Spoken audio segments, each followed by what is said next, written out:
الشیطان الرجیم بسم اللہ الرحمن الرحیم 16 رکوع پڑھ رہے ہیں جی آج سورہ النساء کا. اعوذ باللہ من الشیطان الرجیم بسم اللہ الرحمن الرحیم انا انزلنا الیک الکتاب بالحق لتحکم بین الناس بما اراک اللہ ولا تکن للخائنین خصیما واستغفر اللہ ان اللہ کان غفورا رحیما. اے نبی صلی اللہ علیہ وآلہ وسلم، ہم نے آپ کی طرف سے قرآن شریف نازل کیا حق کے ساتھ تاکہ آپ فیصلہ فرمائیں لوگوں میں اس کے مطابق جو اللہ نے آپ کو دکھا دیا، اور نہ کیجئے گا کوئی جھگڑا یا کوئی دلیل دیجئے گا بددیانت لوگوں کی طرف سے.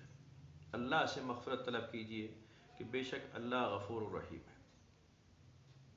یعنی غیر ضروری جگہ پہ سفارش نہیں کی جا سکتی. جب اللہ تعالیٰ نے قرآن شریف نازل کر دیا اور حکم نازل ہو گیا، حدود اللہ نازل ہو گئی، تو پھر کوئی دوسرا راستہ نہیں کہ انسان کو وہی ماننا پڑے گا جو قرآن شریف میں نازل ہو گیا.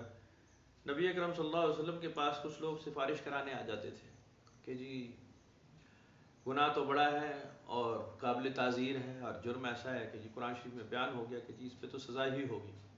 کچھ کو تو سزائے موت واجب ہوتی تھی، ظاہر بات ہے، اور اس کے لیے سفارشیں لوگ لے آتے تھے کہ جی ان کو چھوڑ دیا جائے، ہمارے کہنے پر چھوڑ دیں، ہمارے کہنے پر چھوڑ دیں. نبی اکرم صلی اللہ علیہ وسلم کو اس لیے قرآن شریف میں بتا دیا گیا کہ نہ ہی کوئی اور حمایت کرے اور نہ ہی آپ کسی کی طرف سے حمایت کریں. ناحق دوسرے راستے پہ چلنے والے لوگ جو قرآن کے خلاف ہو گئے، بات ختم ہو گئی. ہم نے ایک کتاب نازل کر دی ہے، اس کے مطابق ہی فیصلے ہوں گے سارے. اگر ایسا نہ ہو تو اصول رہے گا ہی نہیں نا، پھر تو سارے ہی سفارشی آ جائیں گے، پھر تو سارے ہی رعایت مانگیں گے، پھر تو سزا ہوگی نہیں. اور جب سزا ہی نہیں ہوگی تو پھر اصول کی ضرورت کیا تھی؟ بات تو ختم ہو گئی. ابھی کل ہی میں سن رہا تھا ایک واقعہ پرانا. کچھ لوگ کہتے ہیں صحیح ہے، کچھ مطلب زیادہ کہتے ہیں کہ ٹھیک ہے. نبی اکرم صلی اللہ علیہ وسلم کے دور میں کچھ ایسے لوگ تھے جو منافق ہو گئے. داخل اسلام ہونے کے بعد وہ قرآن شریف میں ہے ہی ہے لکھا ہوا، منافقین کی تعداد. کچھ ایسے جو قریبی تھے اور کاتبین وحی میں ان کا نام آتا تھا، یعنی قرآن شریف لکھنے والے نبی اکرم صلی اللہ علیہ وسلم کی زبان مبارک سے سن کر وہی لکھنے والے کاتبین وحی، اور انہوں نے جناب علی مرتد ہو گئے، راستہ چھوڑ دیا، کام خراب. اب یہ ایسے لوگ، اور انہوں نے صرف یہ کام نہیں کیا، باقی بھی کام کیے، مطلب بے حساب. یعنی وہ تو بالکل ہی مخالف ہو جاتے ہیں نا. پھر جب قریبی آدمی آپ کے گروہ سے ٹوٹتا ہے تو وہ تو بہت خطرناک ہوتا ہے. پھر وہ تو الٹے سیدھے ایپ لگاتا ہے کہ جی میں جب تک ان میں رہا ہوں تو یہ سارا ڈرامہ دیکھا ہے میں نے. وہ الٹی سیدھی باتیں لگاتا ہے. تو اس نے پھر یہی کیا، اور قابل تعزیر وہ فیصلے ہو گئے ان کے اوپر کہ جی ان کو تو سخت سے سخت سزا دی جائے گی. یہ بات حضور سیدنا عثمان غنی نے جب سنی تو وہ ان کے قریبی تھے، اور نبی کرم صلی اللہ علیہ وسلم کے حضور پیش ہوئے. انہوں نے کہا کہ جی میرے کہنے پر انہیں معاف فرما دیں. نبی کرم صلی اللہ علیہ وسلم نے یہ بات سنی، اور ایک بار جب سیدنا عثمان نے فرمایا تو نبی کرم صلی اللہ علیہ وسلم نے چہرہ انور پھیر لیا، وہ دائیں طرف آ گئے. پھر سیدنا عثمان نے عرض کی کہ جی میرے کہنے پر ایک بار چھوڑ دیں. تیسری بار بھی جب استفسار ہوا تو پھر آپ نے کہا اچھا جاؤ اسے لے جاؤ. لیکن آپ کو بہت اس پہ ناپسندیدگی تھی. جب یہ چلے گئے تو حضور پاک صلی اللہ علیہ وسلم نے، جو اس وقت مذکور صحابہ تھے، انہوں نے کہا کوئی بھی ایسا نہیں تھا جو اسے مار ڈالتا، کہ جب میری تم پسند ناپسند دیکھ رہے ہو، میرا غصہ دیکھ رہے ہو، اللہ کا حکم نازل ہو چکا ہے، تو دیکھ بھی رہے ہو کہ میں انکار کر رہا ہوں اور وہ بھی میرے پیارے ہیں جو سفارش بھی کر رہے ہیں، تو تم میں سے تو کوئی کھڑا ہوتا اس کی جان لے لیتا، اس کو قتل کر ڈالتا. بات اتنی ہے کہ اصول جو ہوتے ہیں نا وہ بڑے سخت رکھنے چاہیے. اگر آپ اصول سخت نہیں رکھتے تو سارا معاشرہ تباہ ہو جاتا ہے. اس کے اندر گردنیں اتار دی جاتی ہیں. یہ اسلامک کلچر ہے. اب اسے اچھا یا برا جو مرضی سمجھنا چاہیں سمجھیں. اس میں جان لے لی جاتی ہے جب کوئی حد سے بڑھتا ہے. کچھ حدود رکھ دی ہیں اللہ تعالیٰ نے ایسی جس کے اندر قتل کر دیا جائے گا، جان سے مار دیا جائے گا، پھانسی کی سزا دے دی جائے گی. اگر یہ نہ ہو، معاشرے سے ختم ہو جائے تو بگاڑ پیدا ہوتا ہے، بہت طویل، بہت سخت بگاڑ. جو آپ دائیں بائیں دیکھ رہے ہیں بالکل ایسا ہی. ہر ایک کا اپنا قانون، ہر ایک کا اپنا مسودہ، ہر ایک کی اپنی سفارش، ہر ایک کا اپنا روب. جس کا چل گیا ٹھیک ہے، نہیں تو بیچارے ہیلمٹ والے کو پکڑ لو، اس کا چلان کر دو. چھوٹے موٹے جرموں پہ پکڑو، چھوٹے موٹے جرموں پہ. میں بائبل میں بھی یہ بات پڑھ رہا تھا بالکل ایسا ہی حضور سیدنا عیسیٰ علیہ السلام کا بھی آرگومنٹ جو ان کے مولویوں کے ساتھ ہوا ہے یہودیوں کے، انہوں نے کہا کہ جی آپ تو توریت کو بالکل ہی رد کرتے ہیں. انہوں نے کہا جی بالکل نہیں کرتا، میں تو توریت کی تصدیق کرنے آیا ہوں، توریت کو پہ عمل درآمد کرانے آیا ہوں. توریت ہے اصولوں کی کتاب زیادہ تر، اس میں سرزنش اور اصول بیان ہوئے ہیں کہ جی اس میں سزا جو ہوگی وہ دی جائے گی، سخت حدود اللہ کی کتاب ہے. خاص طور پہ جو اس کا مین جو مسودہ ہے وہ حدود اللہ ہے. سیدنا عیسیٰ علیہ السلام نے فرمایا میں تو اس کی تکمیل کے لیے آیا ہوں، بالکل اس کو میں ایگری کرتا ہوں اور اس کو اپلائی کروانے ہیں، بھولے ہوئے سبق کو یاد کرانے ہیں، میں اس کو بالکل انکار نہیں کر رہا. مسئلہ یہ ہے کہ تم چھوٹی چھوٹی چیزوں کو دین ایمان سمجھ چکے ہو اور بڑی بڑی چیزوں کو چھوڑ چکے ہو. بالکل ایسے ہی جیسے آپ کھانا کھانے کے لیے بیٹھے، اور میں نے پہلے بھی بتائی آپ کو یہ بات بائبل کے مطابق کہ جب سیدنا عیسیٰ کو دیکھا انہوں نے کہ جی انہیں کھانا کھانے سے پہلے ہاتھ نہیں دھوئے، تو اس پہ بڑا شور مچ گیا کہ جی یہ تو موسیٰ کی شریعت کے خلاف کام ہو گیا. موسیٰ علیہ السلام کی شریعت میں تو کھانا کھانے سے پہلے ہاتھ دھوئے جاتے ہیں، انہوں نے نہیں دھوئے. انہوں نے کہا کہ جی بڑی بات پکڑی تم نے، بڑی بات پکڑ لی، بڑا جرم ہو گیا، واجب القتل ہو جاتا ہے آدمی اس سے. بہت کچھ سمجھایا، بہت کچھ سکھایا کہ تم اتنا ہی چھوٹی چھوٹی مین میں پکڑتے ہو اور چھوٹی چھوٹی باتوں کو دین ایمان کا مسئلہ بنا رکھا ہے. فی زمانہ ہمارے مسلمانوں میں بھی یہی ہو رہا ہے. فروعی باتیں، غیر ضروری باتیں جن کا قرآن اور حدیث میں ہی ذکر نہ ملے، ان کو دین ایمان کا حصہ بنایا ہوا ہے. کہیں کچھ احادیث میں جن کا چھوٹا سا اشارہ مل گیا بس اس کو اچھال لیا، اور قرآن شریف میں سرے سے ذکر ہی نہیں. جن چیزوں کا قرآن شریف میں سرے سے ذکر نہیں ہے نا، وہ پھر ایسی باتیں ہیں جو قابل تعزیر نہ ہوں. معاشرتی برائی ہو سکتی ہے، قانون سازی کی جا سکتی ہے، وہ ایک الگ ٹاپک آ جائے گا. لیکن قرآن شریف کے حساب سے سزا جو ہے وہ قرآن شریف میں لکھ دی گئی، بس اتنی ہی سزا ہوگی. زکوٰۃ ہی لی جائے گی، باقی کوئی مال لوگوں سے وصول نہیں کیا جا سکتا. اور زکوٰۃ کا بھی ایک معاملہ پورا ٹاپک ہے، وہ تو بہت لمبا چوڑا، اس کو تو سیکھنا پڑتا ہے. یہاں اب ہو گیا کہ جناب علی نماز کے وقت نیت کہاں باندھی جائے؟ ادھر کے ادھر، انگلیاں ایسے ہوں، ہاتھ اوپر ہو، یہ نیچے ہو، ہاتھ کھلا ہو، ٹوپی سر پہ ہو، پائچا شلوار اونچی ہو جائے، بس کسی طریقے سے ٹخنا ننگا ہو جائے. سجدے کے وقت انگلیاں ایسے ہوں، قبلہ رخ ہو ہاتھوں کا اور یوں ہو، اور سجدے کے وقت ناک سر زمین پہ لگی یا ماتھا زمین پہ لگا یا نہیں لگا. اس پہ بڑا زور ہے، اس پہ بہت زور لگ گیا. چلو لگ گیا ٹھیک ہے، میں کون سا کہتا ہوں نہیں لگانا تھا، لیکن سارا ہی زور اس پہ تھوڑی لگانا تھا، کیونکہ قرآن شریف میں اس کا قطعاً کہیں دور تک ذکر نہیں ہے. نبی اکرم صلی اللہ علیہ وسلم نے تاکیداً بتایا کہ جی ٹھیک ہے یہ طریقہ ہے. اور کئیوں نے ایسے جب کیا، یہ بھی تو حدیث ہے نا، بالکل صحیح بتا رہا ہوں، ایسے ہی پوری نماز پڑھی تو آپ نے فرمایا تیری پھر بھی نماز نہیں ہوئی. ایسے بھی تو موجود ہے. طویل سجدے کرنے والوں کا باقاعدہ روایت میں موجود ہے نا کہ جی یہ بڑے خشوع و خضوع والے اور بڑے گڑ گڑانے والے نظر جو آ رہے ہیں، بڑے طویل سجدے کرنے والے، جن کا اسلام سے کوئی تعلق نہیں ہے، کاش انہیں کوئی قتل کر ڈالے. جب رسول اللہ صلی اللہ علیہ وسلم فرمایا کہ کاش انہیں کوئی قتل کرے، کوئی اٹھے اور قتل کر ڈالے، تو آپ اندازہ لگا لیں اس کی نماز کس بات کی نماز تھی. اس کا بھی تو ذکر ہے. بات یہ ہے کہ تمہارے دل کے ارادے جانتے ہیں اللہ اور اللہ کا رسول. نبی اکرم صلی اللہ علیہ وسلم کو غیب کی باتیں بتائی جاتی. قرآن شریف کے مطابق آپ کو غیب، آپ پہ اخبار نہیں تھا، آپ پہ بالکل منکشف ہو جاتا تھا. آپ خود نماز کے دوران فرمایا کہ میں تمہیں نماز کے پیچھے بھی ایسے ہی دیکھتا ہوں جیسے سامنے سے دیکھتا ہوں، تم جو پیچھے کر رہے ہوتے ہو. اور اس کے اوپر روایتیں موجود ہیں کہ کچھ صحابہ کرام نے جب تھوڑی سی مختلف کی نماز، اور نماز میں کوئی کوتاہی ہوئی، کوئی جناب کیونکہ سیکھنے کا دور تھا، نیا نیا چل رہا تھا، ابھی نئے نئے لوگ داخل ہو رہے تھے، کوئی غلطی ہو جاتی تو نماز کے بعد آپ انہیں سمجھاتے کہ اے فلانے تم نے جو نماز میں یہ کیا وہ ٹھیک نہیں تھا. اور آپ فرماتے کہ میں نے پیچھے بھی بالکل ایسے ہی دیکھا ہے جیسے میں تمہیں پاس سامنے سے دیکھتا ہوں. یعنی آپ کے لیے کوئی چیز چھپی ہوئی نہیں تھی، اللہ تعالیٰ بالکل آشکار فرما دیتا تھا، کوئی ایسی بات. تو نماز زیادہ زور لگ گیا ان چیزوں پہ جو ثانوی حیثیت تھی، ثانوی حیثیت، اور اس پہ دین ایمان کے مسئلے بن گئے اور اس کے اوپر شور مچ گیا.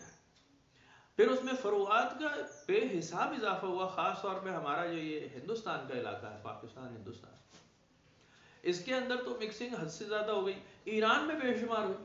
کلچرز جب ملتے ہیں نا، جب کلچرز ملے ہیں، عربین کلچر اور ایرانی کلچر ملا، عربین کلچر اور رومن کلچر مل گیا، عراق کا کلچر یا مصری کلچر مکس ہوا، ہندوستانی کلچر. اب یہ پرانی اینشنٹ سیولائزیشن ہے. چائنا، یہ تو 8-10 ہزار 12 ہزار سال پرانے ہیں. ان کے پیچھے ان کے پورے مسودے موجود ہیں، پورے مذہب موجود ہیں، ان کی تقلید ہوتی رہی ہے پیچھے. جب یہ 2 دن پہلے 1400 سال پہلے تو بالکل لیٹسٹ تو کوئی بات ہی نہیں ہے نا. 1400 سال تو کوئی بات ہی نہیں ہے اس حساب سے.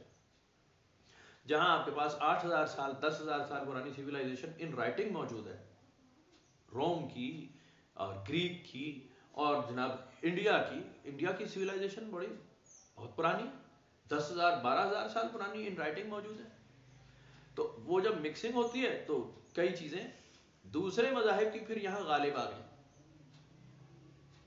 وہ جو چیزیں کامن لگتی تھی نا، ایک جیسی لگتی تھی، اس میں پھر دوسرے مذاہب کا رنگ غالب آ گیا، کلچرل. کوئی مسئلہ نہیں ہے کہ جناب آپ اس کو کفر اسلام کی جنگ بنا لیں، ایسی بات نہیں. لیکن ہوا ہے ایسا، بالکل انفلٹر ہو گئی، بہت ساری ہوئی، اور اس پہ ہوا ظلم یہ ہے کہ اس کو اسلامی رنگ دے کے دین ایمان کا حصہ بنا لیا کہ جی یہ تو داخل از اسلام ہے اور خارج از اسلام ہے، اس کے اوپر فیصلے ہوئے. تو یہ ہو جاتا ہے. بہرحال اس میں پیوریفیکیشن ہوتی ہے قرآن شریف سے. اب قرآن شریف ایک بہت بڑا مسئلہ بن چکا ہے اس وقت سیکھنا، کہ آپ کیسے سیکھیں گے کہ اللہ کتاب کو اللہ کی. یہ ایک بہت بڑا سوال ہے اس وقت، بہت بڑا اور بڑا کبیر اور بڑا گہرا سوال ہے. کئی لوگوں کا ماننا یہ ہے کہ جی بغیر استاد کے تو آپ قرآن شریف کو ہاتھ بھی نہ لگائیں. وہ اپنی جانب میں ٹھیک ہے، وہ کوئی اتنے برے نہیں ہے کہ جی وہ کہیں کہ جی بغیر استاد کے بغیر رہبت کے آپ کلام نہیں سیکھ سکتے، وہ بالکل ٹھیک ہے. لیکن کیٹیگریز ہیں. آپ بغیر رہبر کے آپ نہ پڑھیں قرآن شریف. جب آپ نے کوئی عالم دین بننا ہے، جب آپ نے کوئی مفتی بننا ہے، کوئی عالم بننا ہے، تو آگے فتوے دینے ہیں، تو لوگوں کے مسائل حل کرنے، تو آپ کو کئی علوم سیکھنے پڑیں گے، بہت کچھ سیکھنا پڑے گا. قرآن شریف سیکھنے سے پہلے آپ کو شرح ہے، صرف ہے، نحو ہے، علم الاعداد ہے، علم الاشکال ہے، بے حساب بہت کچھ ہو جائے گا بھائی. میں تو عربی زبان سیکھیں گے، عربین کلچر سیکھیں گے، آپ بہت کچھ سیکھیں گے، بہت اپنے آپ کو ڈیووٹ کریں گے. پھر قرآن شریف سیکھیں گے، پھر ظاہر ہے آپ بڑے علماء جو ایسے گزر چکے ہیں، بڑے بڑے نام، ان کو سب کو مطالعہ کریں گے. پھر وہاں سے آپ ایک فیصلہ لیں گے کہ جی کیا کرنا ہے مجھے. تو وہ جو محقق ہوگا وہ اس طرح کرے گا. میرے جیسا ایک لے مین جو ہے، ایک عام آدمی، نہ وہ کبھی قرآن شریف کی تفسیر کرے گا. میں تو کئی بار کہہ چکا ہوں کہ میں تو قرآن کی کوئی تفسیر نہیں کر رہا ہوں. کہ آپ کہیں کہ جی 12 سپاروں کی تفسیر ہو چکی ہے، تو بالکل غلط بات ہے. کوئی تفسیر میں نہیں بیان کر رہا. میں تو جو بڑے بابے بزرگ ہیں، جنہوں نے جو سیانے ہیں، پڑھے لکھے ہمارے معلومات کے مطابق، انہوں نے لکھا اس کا ترجمہ ہم کر رہے ہیں، ہم اور کچھ نہیں کر رہے. میں تو کبھی بھی دعوے دار نہیں ہوں کہ تفسیر کروں گا، کیونکہ میرا ٹاپک نہیں ہے. تفسیر کرنا میرا مقصد نہیں ہے. میں تو کچا پکا آدمی ہوں. 2-4 آیتیں پڑھ کے میں نے ساری زندگی میں نکل جانا ہے. اس پہ بھی عمل ہو گیا تو بہت بڑی بات ہے، نہ وہ نہیں ہوگا، مجھے لگ رہا ہے وہ بھی نہیں ہوگا، 2-4 بھی نہیں ہوں گی.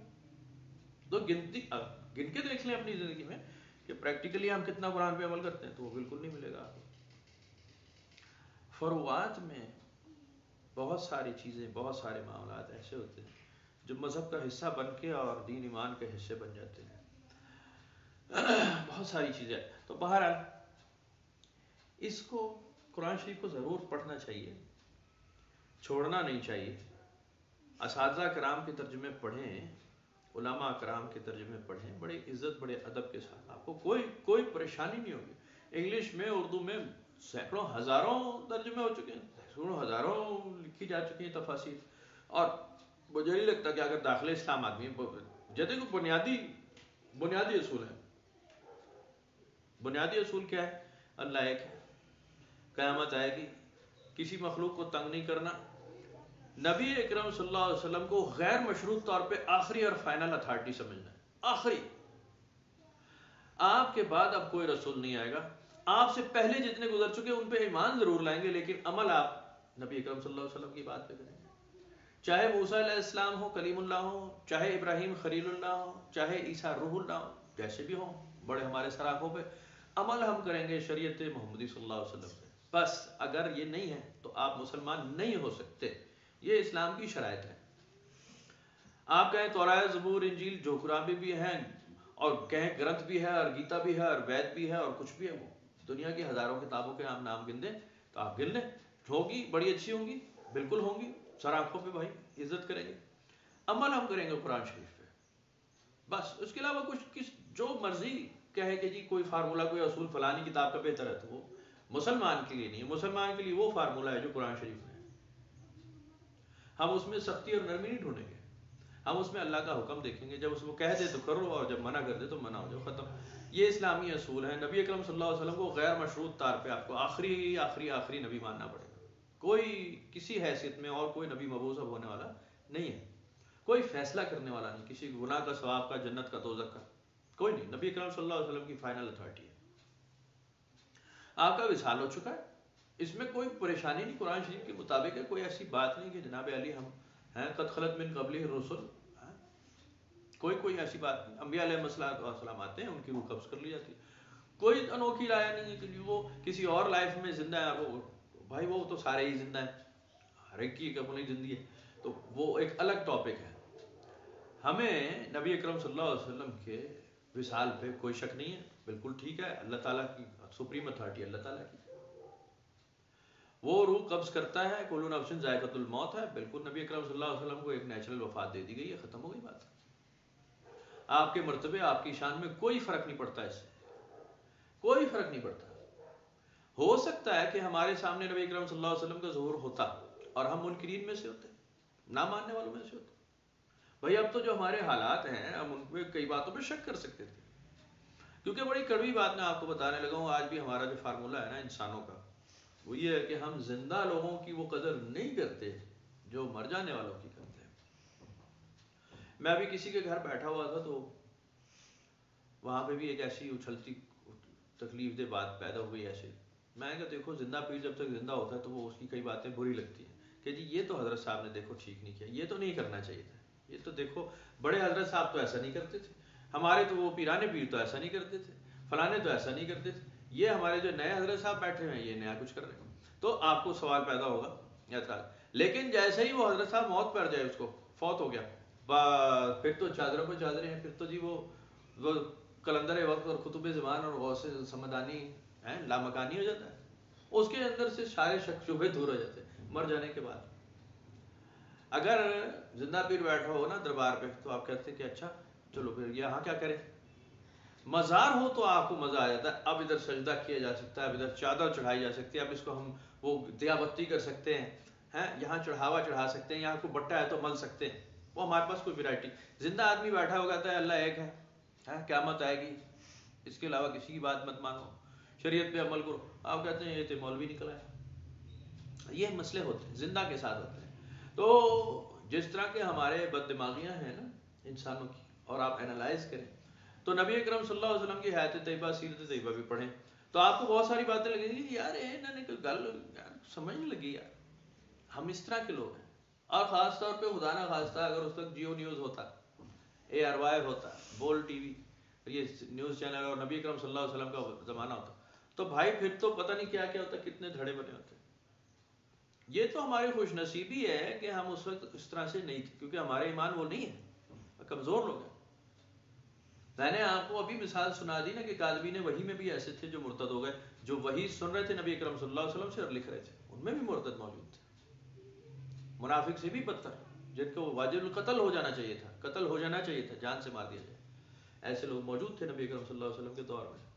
تو جیسا اللہ نے کیا ہے، جس وقت میں ہمیں بھیجا بالکل ٹھیک بھیجا ہے، بالکل صحیح ہے۔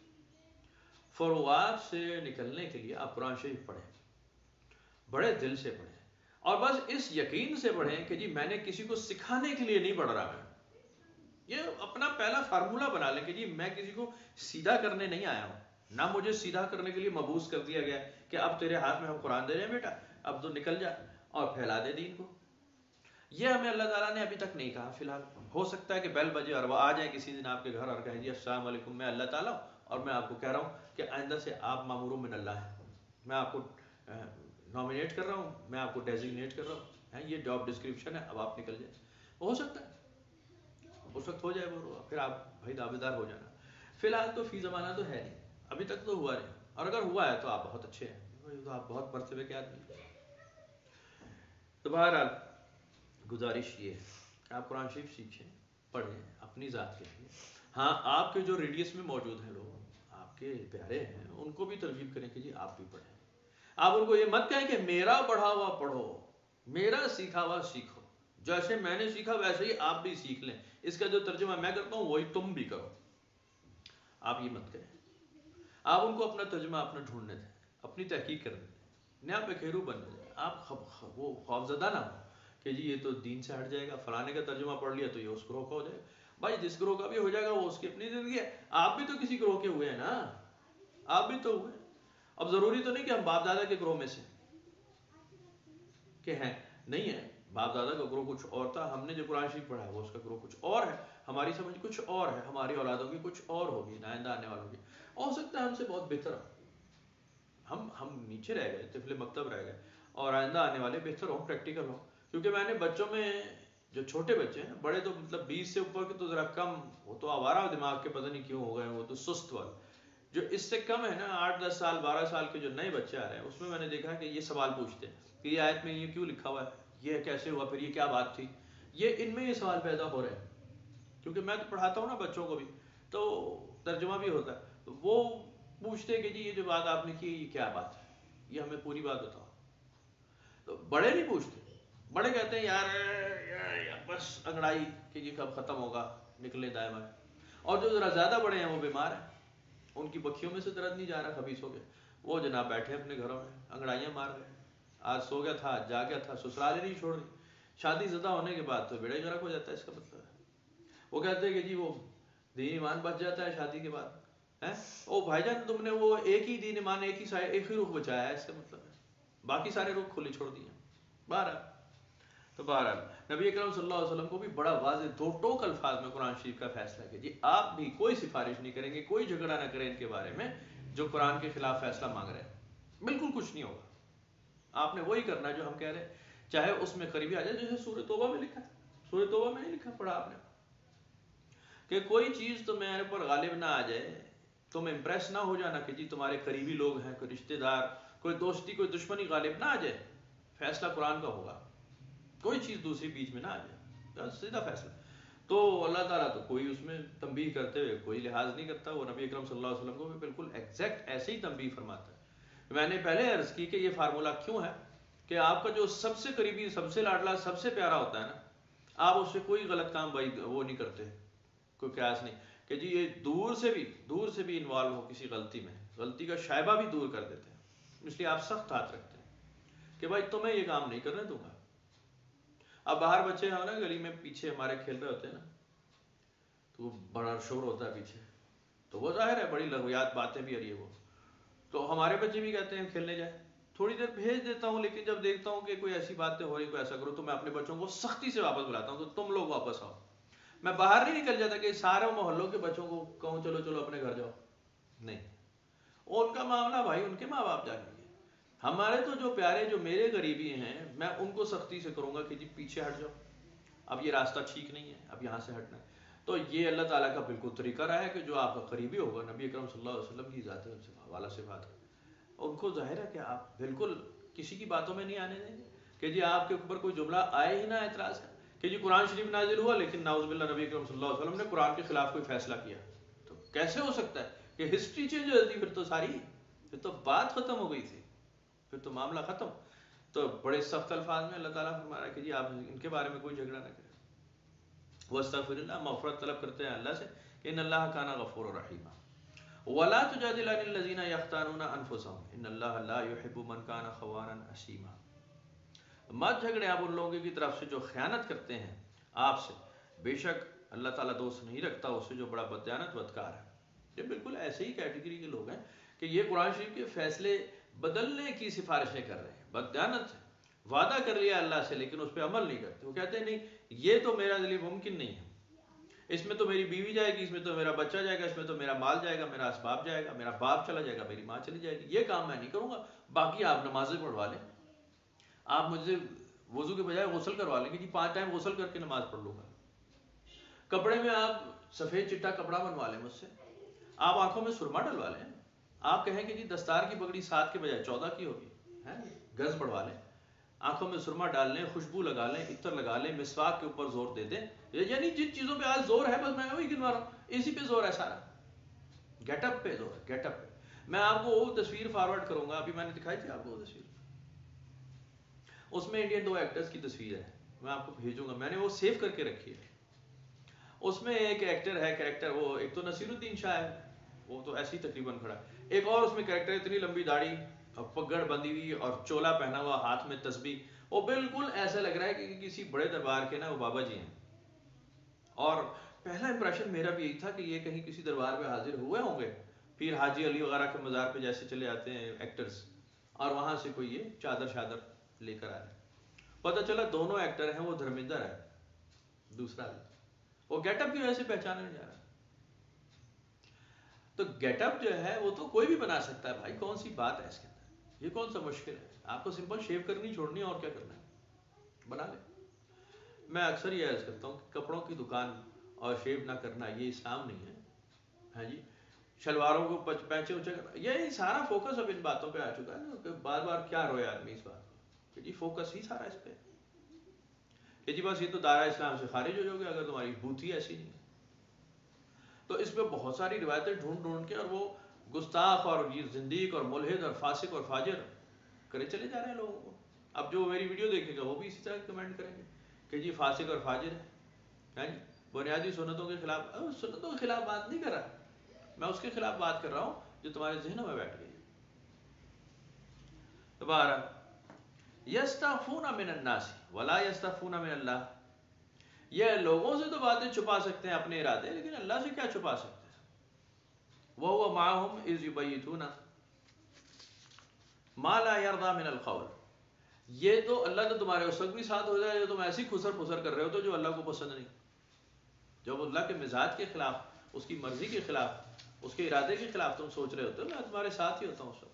وَكَانَ اللَّهُ بِمَا يَعْمَلُونَ مُحِيطًا، اور اللہ تعالیٰ تو تحقیق کر رہو کہ جو کچھ تم کرتے ہو تمہارا، تم سب کو گھیرے ہوئے ہیں، تمہیں ایک دائرے میں گھیرے میں اس نے لیا ہوا. ہا انتم ہؤلاء جادلتم عنہم فی الحیاۃ الدنیا فمن یجادل اللہ عنہم یوم القیامۃ ام من یکون علیہم وکیلا. سنتے ہو، ذرا غور سے سن لو، تم وہ لوگ ہو جو جھگڑتے ہو ان کی طرف سے دنیاوی زندگی میں، لیکن قیامت کے دن اللہ کے ساتھ کون جھگڑا کر لے گا؟ اس کے ساتھ مقابلہ کون کر سکتا ہے؟ کون ہوگا اس روز ان لوگوں کا وکیل؟ ابھی تو تم ان کی حمایت کر سکتے ہو کہ جی ان کو چھوڑ دیا جائے اور غلطی تھی اور بعد میں نہیں ہوگا اور یہ منافق ہے تو کیا ہو گیا.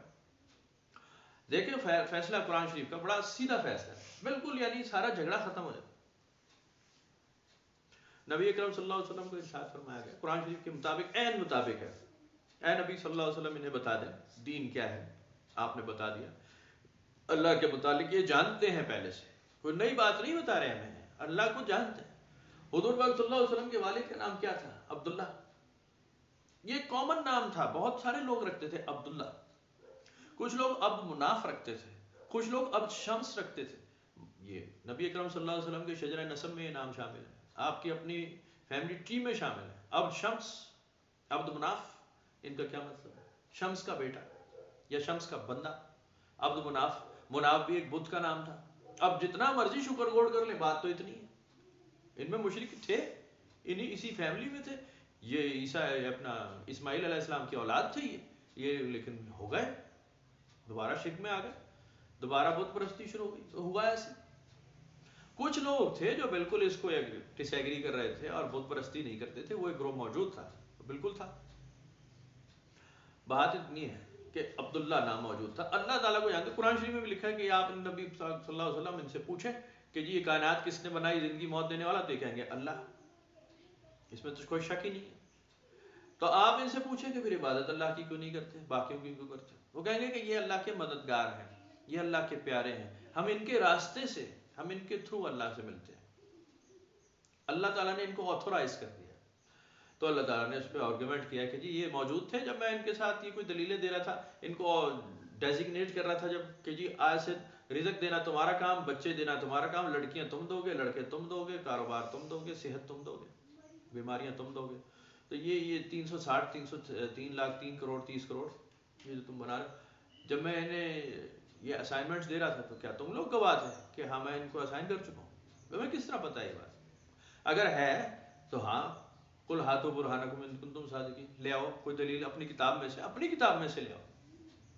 اگر سچ بول رہے ہو اپنی کتاب اٹھاؤ، گیتا اٹھاؤ، گرنتھ اٹھاؤ، بائبل اٹھاؤ، اولڈ ٹیسٹمنٹ، نیو ٹیسٹمنٹ، کوئی کتاب اٹھاؤ پڑھو، کہاں لکھا ہے کہ جی بھگوان نے ان کو آتھورائز کیا ان لوگوں کو کہ جی آج سے میں ریٹائر ہو رہا ہوں، آپ میری جگہ سیکنڈ ان کمانڈ آپ ہیں.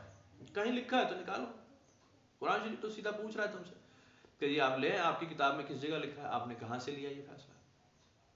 میں کل بھی زبور پڑھ رہا تھا، بڑے عرصے بعد دوبارہ، یعنی 20 سال بعد شاید پڑھ رہا تھا، 25 سال بعد، بہت پہلے کی پڑھی ہوئی تھی. وہ پڑھا تو وہ اتنا گہرا اللہ تعالیٰ سے لنک ہے حضور سیدنا داؤد علیہ السلام کا اس کے ساتھ. ایسی خوبصورت دعائیہ کلمات ہیں، حیران پریشان ہو جائیں آپ کے جی کیا خوبصورت ربط ہے محض اللہ سے دعا اور محض اللہ کو پکارنا. بہت خوبصورت انداز ہے. بار کتابوں کی بات کر رہا ہوں کہ وہ تو آپ کو بالکل نہیں آگے جانے دیں گے، دوسرے راستے پہ جاؤ. تو اللہ تعالیٰ نے فرما دیا کہ دیکھیں فارمولہ یہی رہے گا، یہ فارمولے بدلتے نہیں. میں ہی ہوں جو فائنل اور لاسٹ اتھارٹی، میں نہیں اس میں بدلتا. دنیا کی زندگی میں آپ ان کی سفارش کر لو، جو بھی کر لو کہ جی ہم کو چھوڑ دیں. فارمولہ یہ ہے کہ آپ جب بھی دین ایمان کی بات کرتے ہیں، نبی اکرم صلی اللہ علیہ وسلم نے بتا دیا یا تو آپ ایمان لے آئیں گے بالکل میں نون، پھر آپ سوال نہیں کریں گے. آپ نبی اکرم صلی اللہ علیہ وسلم کی سنت کو نمبر 1 رکھیں گے، نبی اکرم صلی اللہ علیہ وسلم کے فرمان کو اول درجہ رکھیں گے، دوسرے نمبر پہ رکھیں گے قرآن کو.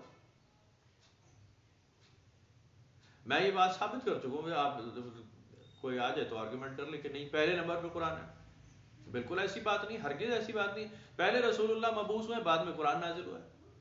نبی اکرم صلی اللہ علیہ وسلم کی زبان مبارک سے نکل رہا ہے تو قرآن ہے.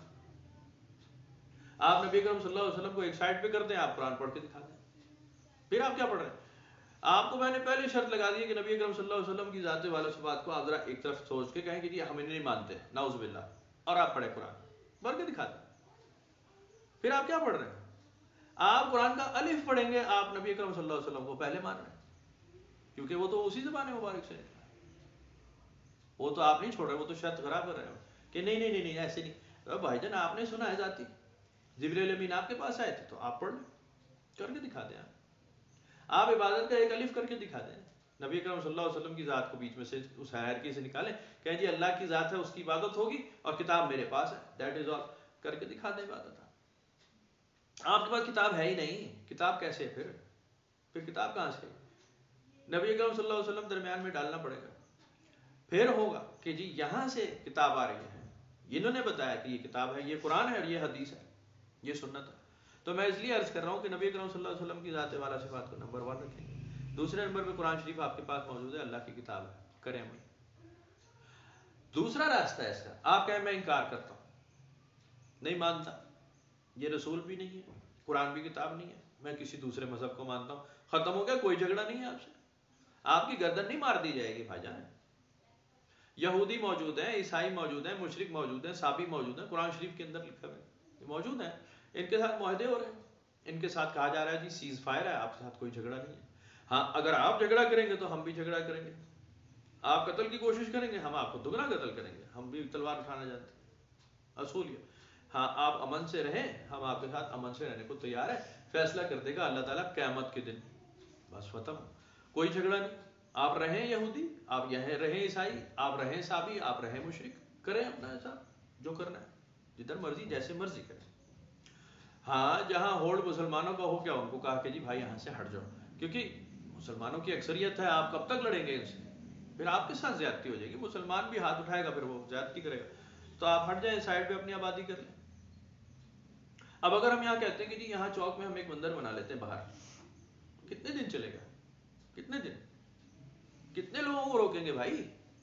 کہیں کہ جی یہاں پہ وہ ایک شیو لنگ لگا دیا جائے باہر چوک میں، یہ ہندوؤں کا بھی حق ہے، لگا دیا جائے تو لگا دے بھائی، کوئی لبرل ٹائپ کا آدمی آ گیا وہ سو کارڈ وہ لگا دے، لیکن دوسرے گھنٹے میں وہ کوئی دوسرا گروپ آئے گا توڑ کر پھینک دے گا، کیونکہ اس وقت یہاں مسلمان میجورٹی میں. تو کرنا نہیں چاہیے نا یہ پنگا، آپ لگوا دیں ان کو، بنوا دیں مندر ان کا، وہ بنا لیں گے خود ہی، آپ کو آتھورائز کر چکے ہیں، ان کا حق ہے، لیگلی رائٹ ہے، کر لیں گے. تو میں یہ عرض کروں کہ قرآن شریف اس کے کوئی خلاف نہیں جاتا، نبی اکرم صلی اللہ علیہ وسلم کی سیرت طیبہ بالکل واضح ہے، اس کے اوپر کچھ بھی نہیں ہو رہا. آپ کر دیں انکار، آپ کہیں کہ میں یکسر انکاری ہوں.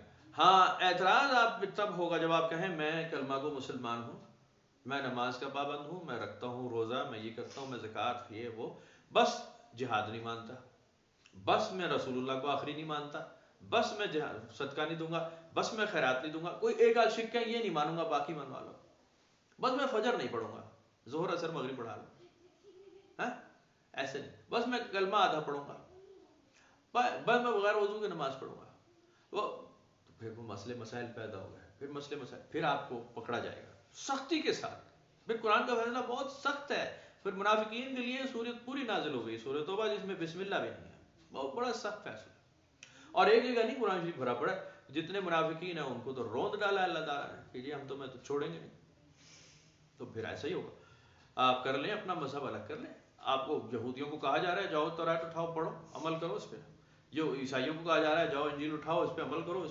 اس پہ فیصلے کروا لو اپنے، کرا لو، چھٹا اور ساتواں سپارہ آپ کو دلیل دے رہا ہے کہ جی کر لیں آپ، کون سی ایسی بات ہے، کون سی ایسی پریشانی کہ آپ کہیں کہ جناب آپ نہ کریں عمل، آپ کریں نا اپنی کتاب پہ، بالکل آپ پڑھیں اپنی کتاب، آپ کو پتہ چل جائے گا کتاب میں لکھا کیا ہے، آج کی کتاب میں، آج کی تورات میں، اولڈ ٹیسٹمنٹ نیو ٹیسٹمنٹ میں آپ پڑھ لیں، پتہ چل جائے گا آپ کو کیا کرنا ہے، سیدھا ہی ہونا ہے بھائی جان، سیدھا ہی ہونا ہے، غیر اللہ کو بالکل معبود نہیں بنا سکتے، میں آپ کی آج کی بائبل بتا رہا ہوں، آج بات بھری پڑی ہے بھائی، بھری پڑی، کیا آپ اللہ کے علاوہ کسی کو معبود نہیں بنائیں گے، نہ اس کا کوئی باپ ہے، نہ اس کا کوئی بیٹا ہے، نہ اس کا کوئی رشتہ دار ہے، تمہارے اعمال ہیں جو قیامت کے دن تمہیں لے جائیں گے، عیسائیوں سے پوچھ لیں آپ، جو سب سے ان کا مشہور ایک سرمن ہے، آخری خطبہ یا ایک مخصوص خطبہ جو پہاڑی پہ حضور سیدنا عیسیٰ علیہ السلام نے دی، کیا جی پڑھ لو، اور مسلمان بھی پڑھ لیں،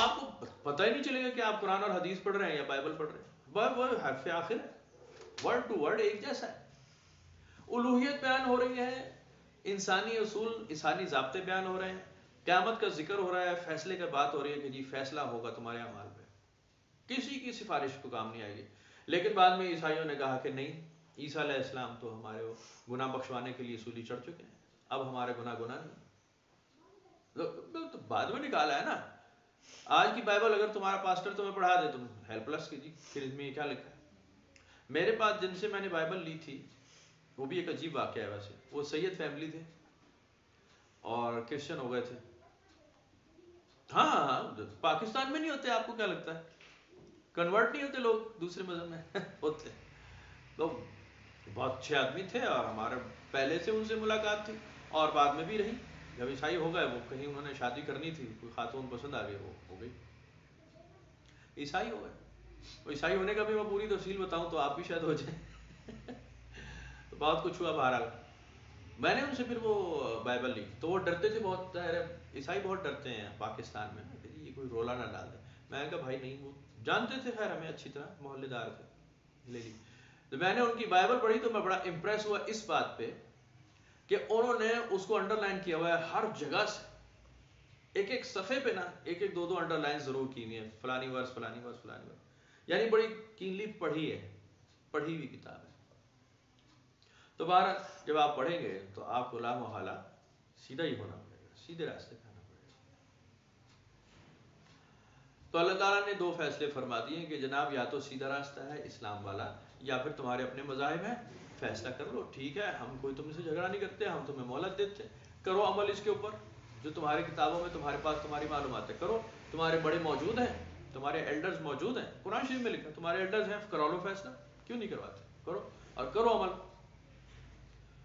کوئی اس میں دوسری رائے نہیں ہے، اور بے حساب مسلمانوں کے بارے میں لکھا ہے کہ بڑی نمازیں پڑھنے والے فوائل للمصلین ہیں، زکوٰۃ دینے کا حضور پاک صلی اللہ علیہ وسلم کو منع کر دیا ہے، نبی صلی اللہ علیہ وسلم ان سے زکوٰۃ بھی نہ لیجیے گا، ان سے خیرات بھی نہ لیں، ان کے اموال بھی وصول نہیں ہوں گے، یہ آئندہ جہاد پر بھی ساتھ نہیں جائیں گے آپ کے، ہے جی، مسجد زرار کا ذکر آ گیا کہ جی وہ مسجد جو فساد پھیلا رہی ہے اس کو گرا دو، یعنی مسجد بھی ایسی، یعنی مسلمانوں نے کیا ہے نا، نافرمان مسلمانوں کی ایک بڑی ڈیٹیل ہے قرآن شریف میں کہ یہ ہوں گے کلمہ گو، نماز روزہ کرنے والے، بڑے حج درود کرنے والے، لیکن نافرمان ہے، بڑی تعداد میں ہوں گے، فارمولہ یہ ہے کہ آپ کو سیدھا ہونا ہوگا، بالکل ایک نمبر سیدھا، بالکل سیدھے راستے کا، دل سے اندر سے ہوگا تو بس ٹھیک ہے، وہ جنت کے لوگ ہیں، باقی دوزخ کے لوگ ہیں، چاہے وہ لاکھ کلمے پڑھتا رہو، لاکھ درود اور لاکھ نعرے لگائے، جتنے مرضی ڈیک لگا لے، جتنے مرضی اسپیکر چلاتا ہو، کچھ بھی کر لے، ساری زندگی وہ صلاۃ و سلام کرتا رہے،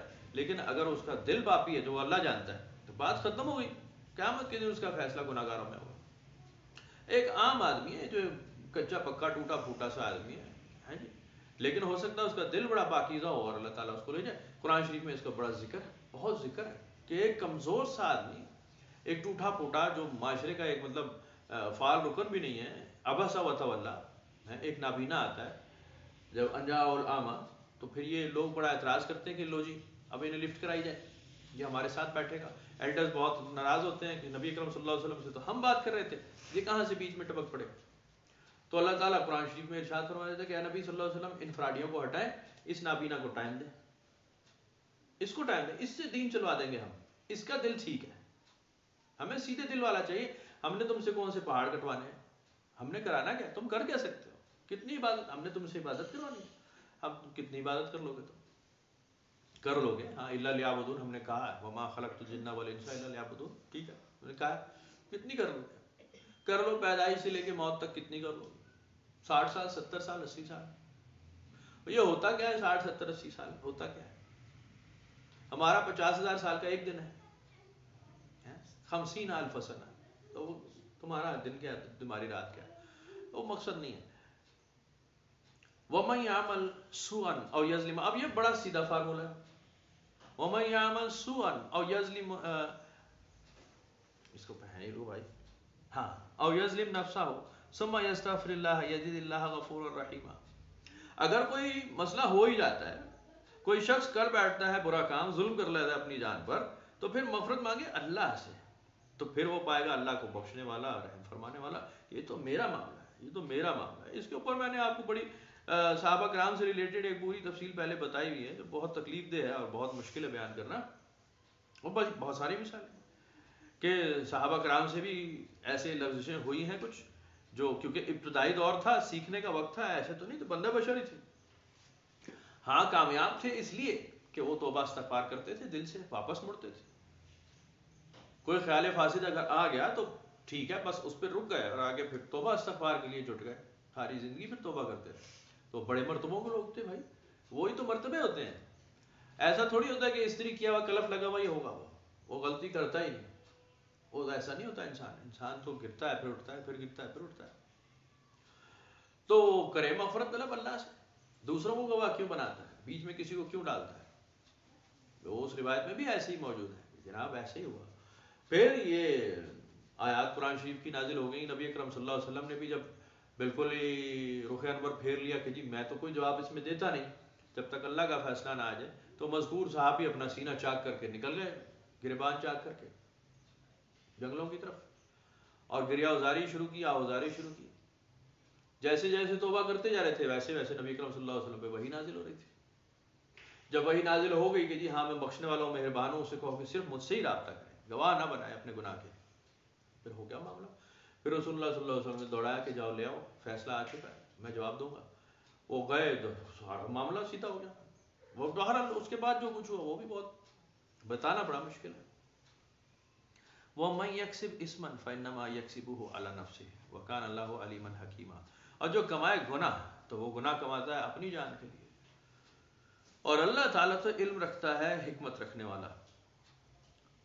وَمَن يَكْسِبْ خَطِيئَةً أَوْ إِثْمًا ثُمَّ يَرْمِ بِهِ بَرِيئًا فَقَدِ احْتَمَلَ بُهْتَانًا وَإِثْمًا مُبِينًا، یہ بڑی تکلیف دہ بات اور بھی پریشان کن، اور جو شخص کمائے کوئی خطا، وہ گناہ، اور پھر تہمت کسی پہ لگا دے، تو گناہ تو اس نے اٹھا ہی لیا، اس کے علاوہ بہتان کا بوجھ بھی اٹھا لیا، کھلے گناہ کا، کہ ایک تو کیا سینہ ٹھوک دیا کہ جی میں نے کیا ٹھیک، اور دوسرے کی وجہ سے کیا، دوسرے پہ ڈال دے اس کی وجہ سے میں برا کر کے، یا کہہ کہ جی میں نے کیا ہی نہیں دوسرے نے کیا، دوسرے پہ الزام ڈال دے، یا دوسرے کو گناہ گار ٹھہرا دے کہ جی یہ میری وجہ تھی برائی کرنے کی، تو پھر تو اللہ تعالیٰ نے کہا پھر تو نے بہتان لگایا، اور یہ تو اس سے بھی بڑا ہے جو گناہ کیا تھا، یہ تو بہتانہ نسیمہ ہو گیا نا، بہتانہ ہوا اسمہ مبینہ ہو گیا نا، تو کھلا گناہ کر دیا، ہاں اس پہ کوئی ہم تمہیں کوئی معافی کی دلیل نہیں دے کہ اب ہم تمہیں معاف کریں گے، کیونکہ قرآن شریف اس پہ بہت واضح موقف رکھتا ہے اپنا کہ جی ایک وقت ہے توبہ کا، آپ کہیں کہ جی توبہ میں کر لوں گا، کوئی بات نہیں، فی الحال ذرا عیاشی کر رہا ہوں، آج شراب پی لوں، آج بدکاری کر لوں، 2-4 سال میں، اگلے مہینے، 6 مہینے، ابھی تو میرا چس نہیں پورا ہوا تو میں بعد میں کر لوں گا، ابھی تو مجھے غیر عورت بہت اچھی لگتی ہے یا غیر مرد بہت پسند ہے، میں ذرا آج کر لوں، پھر میں گناہ کر لوں گا اور وہ پھر توبہ بھی کر لوں گا، تو دیٹ از آل، ختم ہو گئی وہ، کوئی گناہ، کوئی توبہ قبول نہیں ہے بھائی جان، کوئی توبہ قبول نہیں ہے، وہ اللہ تعالیٰ نے لکھا یہ تو ہے، چلو تم آدھی مجرم کی کوئی توبہ قبول نہیں ہے، اسی میں پڑھ چکے آپ 4 سپارے میں، اس کی کوئی ایسی بات نہیں کہ جی اس کی توبہ، ہاں وہ توبہ قبول ہوگی جو دل سے شرمندہ ہو چکا اور اس کو کلک ہے اور اس کا ضمیر زندہ ہے، کہتا ہے جی یہ غلط ہو گیا، تو وہ بعد میں نہ کرے، اس طرف نہ جائے، تو بس ختم ہو گئی، بالکل ایسا ہی ہے جیسے اس نے گناہ کیا ہی نہیں تھا، بخشنے والا تو ایسے بخشتے پھر، ورنہ تو آدھی مجرم ہے سالہ، تو وہ تو اس کی کیا چیز، وہ چیز ہی کیا ہے، اللہ تعالیٰ کہتا ہے کہ جی تمہاری اوقات میں اچھی طرح جانتا ہوں،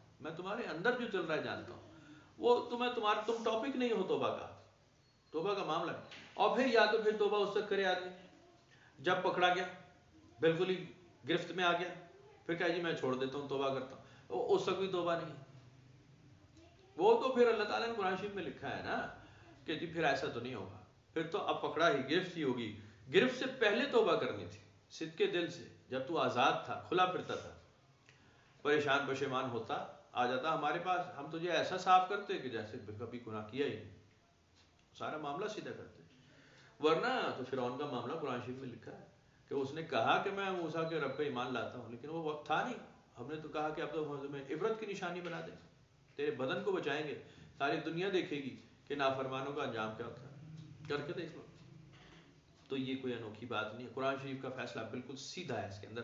آج کے سبق میں بھی ہم بڑی ضروری جو بات پڑھ رہے ہیں کہ نبی اکرم صلی اللہ علیہ وسلم بشمول نبی اکرم صلی اللہ علیہ وسلم، باقی تمام لوگ بھی کان کھول کے سن لیں کہ اللہ تعالیٰ نے سیدھا کہہ دیا کہ جی غلط بات ہوگی تو تم اس کو غلط ہی کہو گے، اس کے اوپر سفارش لے کر مت آنا کہ جی خیر ہے کوئی حل کٹو، کوئی طریقہ کٹو، کامیاب مولوی، کامیاب پیر صاحب تو وہی ہیں جو حل کٹ کے دے دیں، لیکن بندہ خدا ہوگا وہ کہے گا نہیں ہو سکتا کچھ بھی، کوئی کہے کہ جی کوئی اچھی چیز گل دس دو، کوئی راہ دس دو، اللہ تعالیٰ کی یہ سنت رہی ہے۔ میں آپ کو ایک اور بات بڑی واضح بتا رہا ہوں، اللہ تعالیٰ کی یہ سنت اور طریقہ قرآن شریف میں بالکل واضح ہے کہ اگر کوئی گناہ گار بھی ہونا تو اللہ تعالیٰ اس کو سزا دینے پہ کوئی زور نہیں لگاتا، آپس میں انسانوں کے قتل ہو جاتے ہیں تو اللہ تعالیٰ فرما رہا ہے کہ جی خون بہا اور فدیہ کسی اگر کوئی معاملہ ٹلتا تو ٹال لینا، ہمارا کوئی مسئلہ نہیں ہے، اس کے اندر زندگی ہے، حیات ہے، مال دے دو، زندگی بچاؤ تو ٹھیک ہے، ہمیں کوئی اعتراض نہیں، کر لو فیصلہ، اگر مقتول کے ورثہ بخشتے ہیں تو بخش دیں،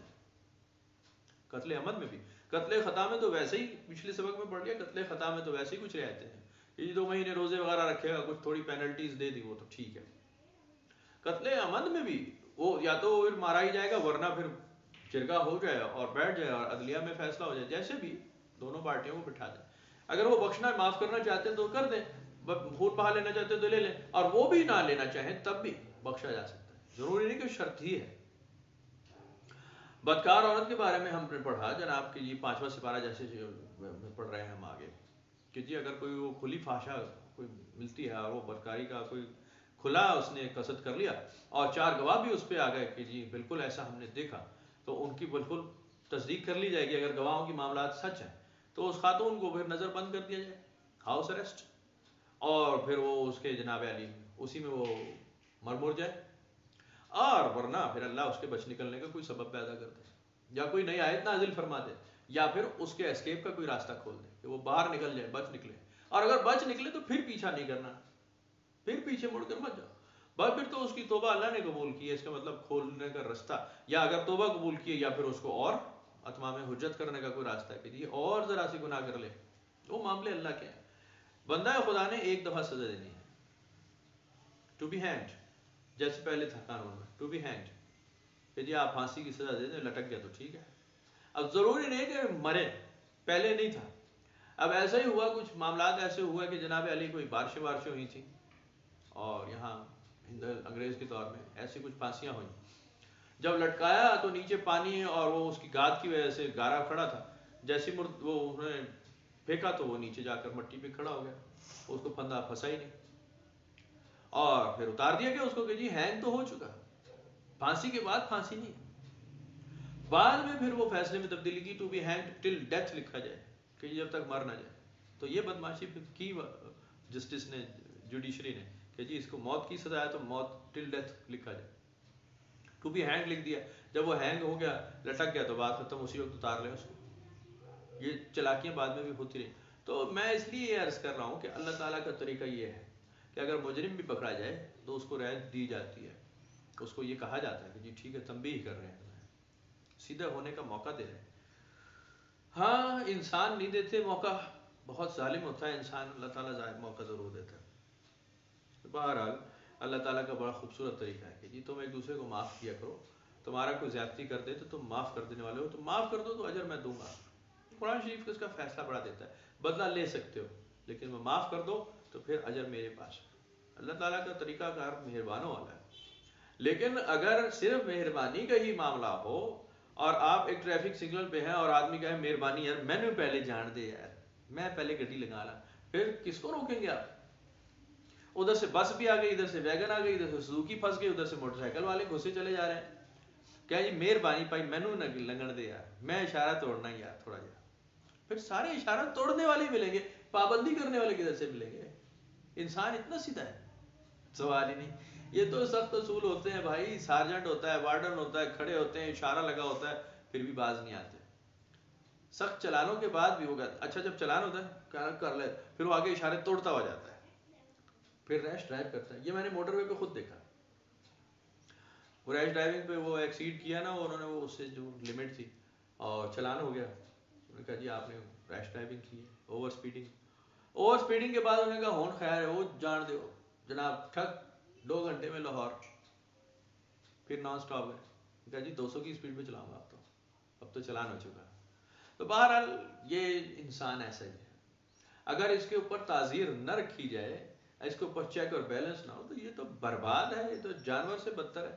کتنے ہوں گے جو سیدھے رہیں گے, بہت گنتی کے, اور انہیں سیدھا رہنے کو ہی نہیں دے گا, سیدھا رہنے. اب میرے ساتھ یہ اکثر ہوتا ہے, مجھے ایک گندی عادت ہے اور شروع سے ہے, میں جب اشارہ دیکھتا ہوں کہ ریڈ ہو گیا تو میں سوال نہیں کہ میں اشارہ توڑوں, نہیں, اور جو لائن لگی ہوئی ہے نا زیبرا کراسنگ سے پیچھے جہاں گاڑی روکنے میں وہاں گاڑی روک دیتا ہوں, یا موٹر سائیکل. اب پیچھے کھڑے ہوئے ٹان ٹان ٹان بجا رہے ہیں, تھوڑا جا آگے کرنا, تھوڑا جا آگے. میں کہا ایسی تیسی میں نے آگے جانا کوئی نہیں, یہاں رکنے کا اشارہ ہوا کہ اس لائن سے آگے نہیں جانا, وہ آگے کھڑے ہوتے ہیں, پھر وہ نا تھوڑا تھوڑا پچکو آگے چلتے جاتے ہیں, اشارہ بند پہ بھی کیجیے تھوڑا آگے, تھوڑا اور نکل جائیں گے, پتہ نہیں کتنا آگے نکل جانا ہے.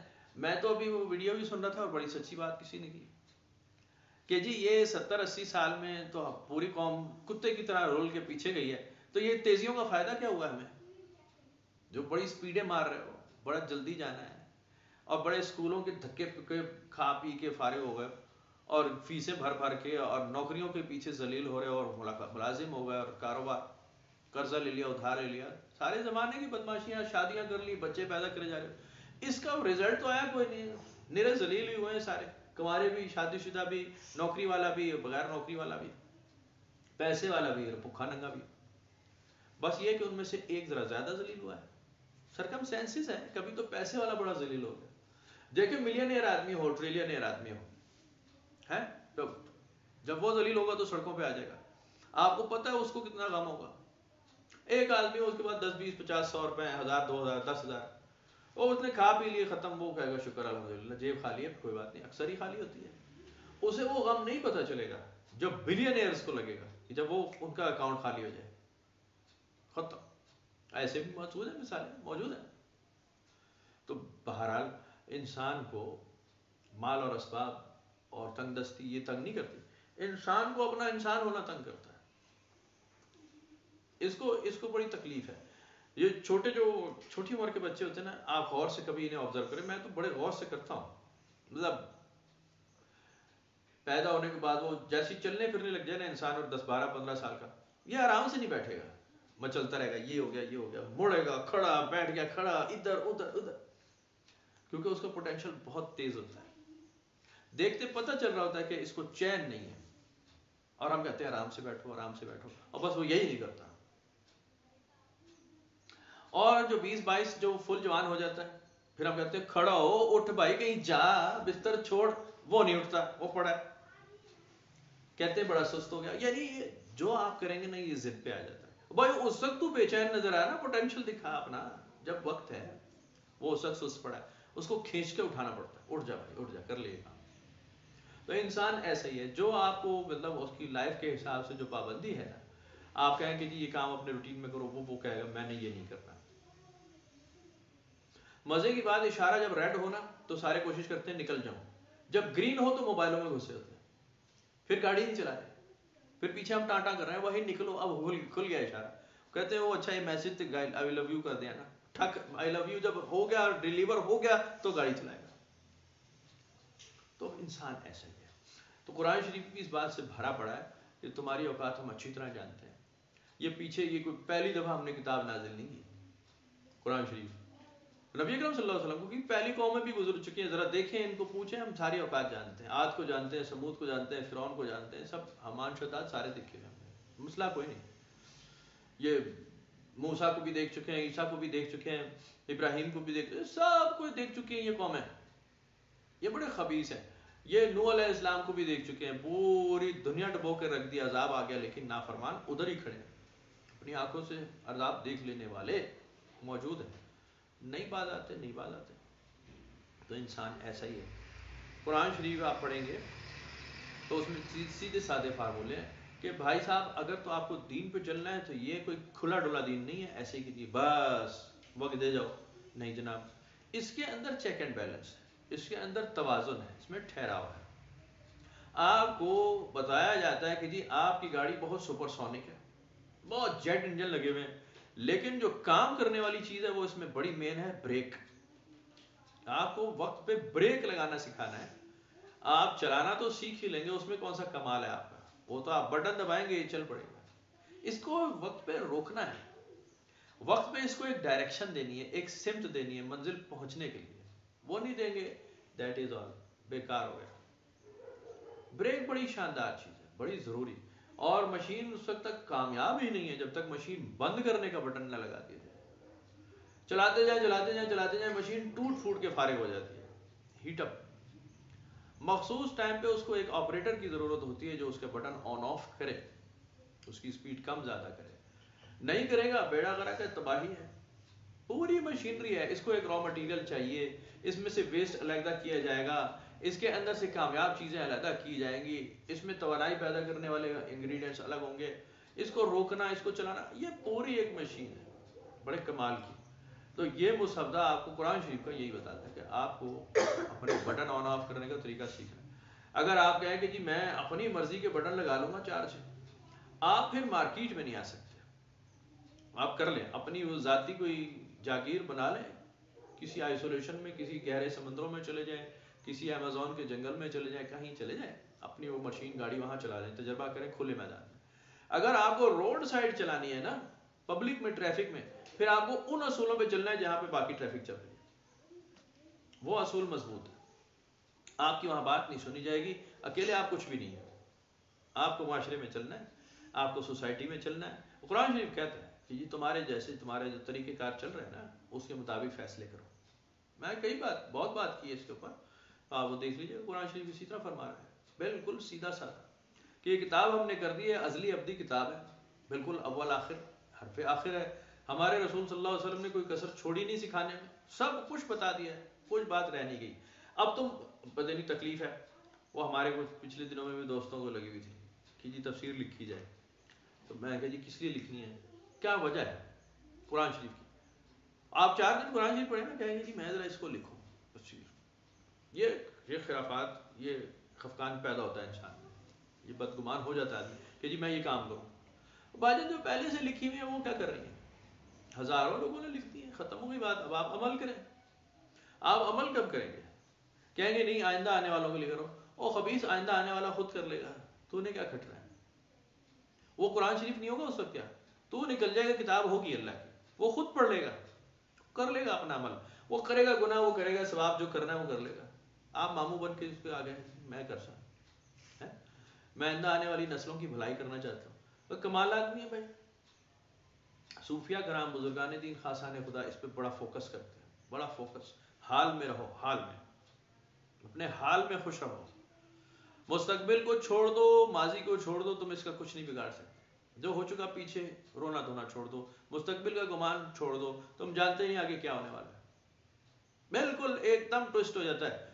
ایکسپیکٹ کر سکتے ہیں، پریڈکٹ کر سکتے ہیں، لیکن ساری پریڈکشنز بعد میں ہو سکتا ہے غلط ثابت ہو جائیں، کچھ نیا کام ہو جائے. آئندہ آنے والا وقت آپ کی سوچ سے بالکل الگ، اور اکثر ایسا ہوتا ہے جو آپ نے سوچا ہوتا ہے وہ نہیں ہوتا، وہ معاملہ نہیں بنتا.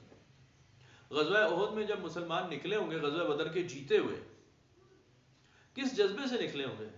کس جذبے سے کہ آج تو ہم چھوڑیں گے نہیں، ہم تو پہلے ان کو مار لگا چکے. قرآن شریف میں ذکر ہے تم پہلے انہیں مار لگا چکے ہو، آج انہوں نے تمہیں مار لگا دیا، آج تمہیں زخم گہرا ہے، آج تم غمگین ہو، لیکن تم انہیں غمگین کر چکے ہو.